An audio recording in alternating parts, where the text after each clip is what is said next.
ലാപാംഗേ സുശീലേ നിരുപമവരദേ പർവത പൈതലാളേ സ്ഥൂലോത്തുംഗേ സുഭദ്രേ ശിവനുട പകുതിക്കാഹമേ വിശ്വവന്ധ്യേ ആളിയിടും ഭക്തിയോടെ തവ പദ നളിനം താണു കൂപ്പുന്നിതാ ഭൂപാലേ ലീലേ വസിക്കൻ മനസി സുഹൃതസന്താനവല്ലി സുചില്ലീ ദിവീ ശരണം അമ്മേ. സുപ്രഭാതം, ശുഭദിനം. എല്ലാ ധന്യാത്മാക്കൾക്കും പുലർകാല വന്ദനം. ശ്രീമദ് ദേവി ഭാഗവത നിത്യപാരായണ പരമ്പരയുടെ ഇന്നത്തെ യജ്ഞവേദിയിലേക്ക് എല്ലാ സജ്ജനങ്ങൾക്കും സുസ്വാഗതം. ഏകാദശ സ്കന്ധത്തിലെ 16ാമത്തെ അധ്യായമാണ് അവലോകനം ചെയ്തുകൊണ്ടുവരുന്നത്. സന്ധ്യാവന്ദന പ്രക്രിയകളെയാണ് അവിടെ പറഞ്ഞു വന്നത്. ആചമനീയം ചെയ്യുക മുതലായിട്ടുള്ള ഭാഗങ്ങളെ, പ്രാണായാം മുതലായിട്ടുള്ള ഭാഗങ്ങളെ ഇന്നലെ വിവരിച്ചു.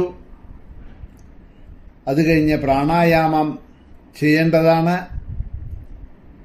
ഗായത്രി ശിരോമന്ത്രത്തോടുകൂടി ജപിച്ചുകൊണ്ട് പ്രാണായാമം ചെയ്യണം.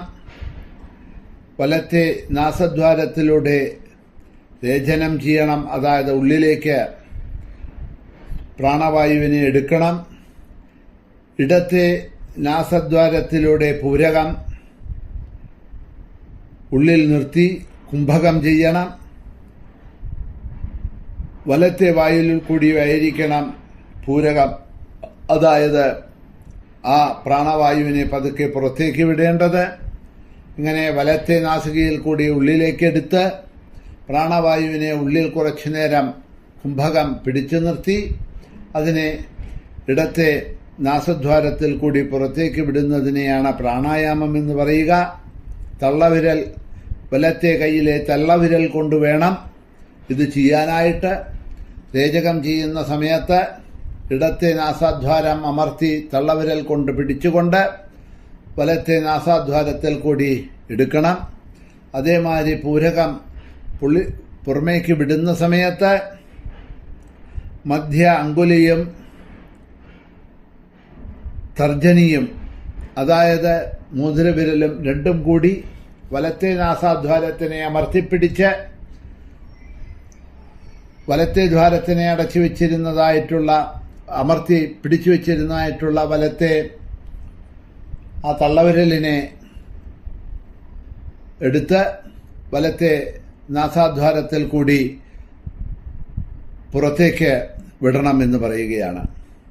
അങ്ങനെ രേചകം, കുംഭകം, പൂരകം എന്നീ മാർഗങ്ങളിലൂടെയാണ് പ്രാണായാമം ചെയ്യുന്നത്. വായുവിനെ പുറത്തേക്ക് നേരത്തെ പറഞ്ഞതുപോലെ തള്ളിക്കളയുന്നത് രേചകം, അതിനെ ഉള്ളിൽ വലിച്ചെടുക്കുന്നത് പൂരകം, നിറച്ച വായുവിനെ പുറത്തേക്ക് വിടാതെ ഒരേ നിലയിൽ നിർത്തുന്നത് കുംഭകം. പൂരകം, അതായത് വായുവിനെ പുറത്തേക്ക് വിടുന്ന സമയത്ത് ചതുർഭുജ രൂപയായിട്ടുള്ള ശ്രീ ഹരിയെ സ്മരിക്കണം.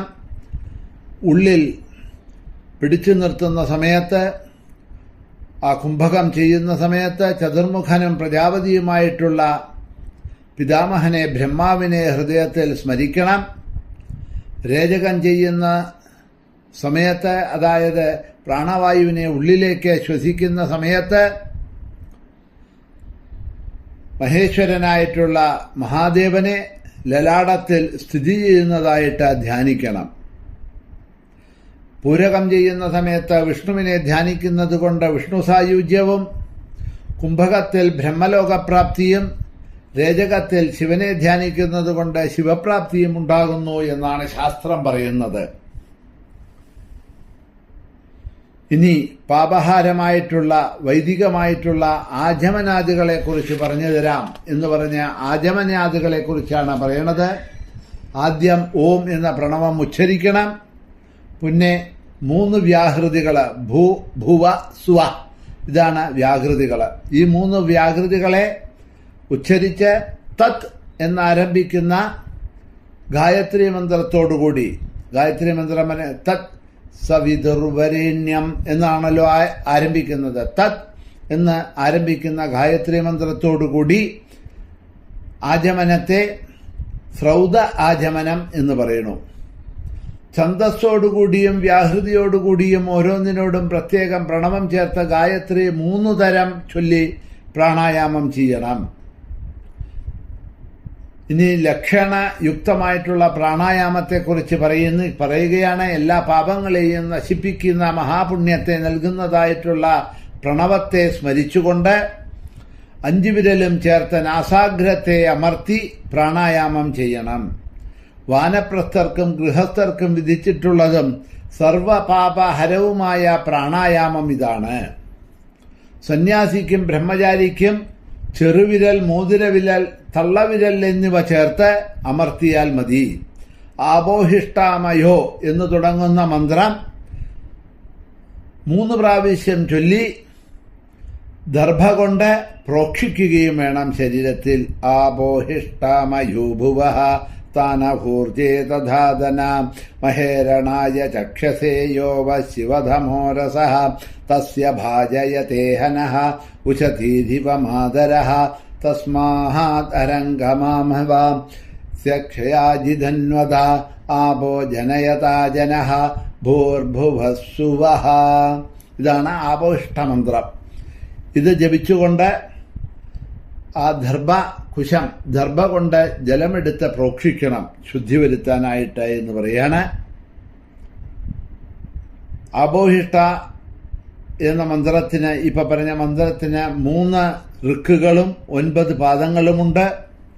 ഓരോ ഋക്കിന്റെയും അന്ത്യത്തിലോ ഓരോ പാദത്തിന്റെയും അന്ത്യത്തിലോ പ്രണവം ചേർത്ത് ജപിച്ച് മാർജനം ചെയ്യണം, പ്രോക്ഷണം ചെയ്യണം. അങ്ങനെ മാർജനം കൊണ്ട് 1 വർഷം ചെയ്ത പാപം മുഴുവൻ നശിക്കും. പിന്നെ സൂര്യ എന്ന് തുടങ്ങുന്ന മന്ത്രത്താൽ ആചമനീയ ചെയ്ത് ജലം പാനം ചെയ്യണം. ഇങ്ങനെ ചെയ്യുന്നത് മൂലം അന്ധക്കരണജന്യമായ പാപം നശിക്കും.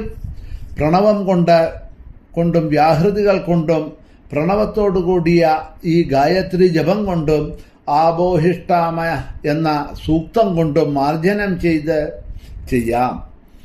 വലതു കൈ ഗോകർണാകൃതിയിലാക്കി പിടിച്ച് വെള്ളമെടുത്ത് നാസാഗ്രം വരെ ഉയർത്തിയിട്ട് വാമഭാഗത്തുള്ള വലത്തുഭാഗത്തുള്ള കുക്ഷിയിലായി കൃഷ്ണവർണ്ണനായ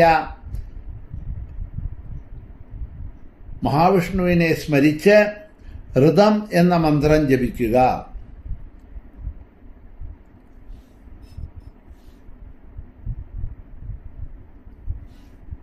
ഋതം സത്യം പരം ബ്രഹ്മപുരുഷം കൃഷ്ണഭിംഗളം ഊർധ്വരേതം വിരൂപാക്ഷം വിശ്വരൂപായ വൈ നമഃ. ഋതം എന്ന മന്ത്രം ജപിക്കുക. പിന്നെ ദ്രുപദാദി ഋക്ക് ചൊല്ലി വലത്തെ നാസികയിലെ ശ്വാസത്തിലൂടെ കയ്യിലെ വെള്ളത്തിലേക്ക്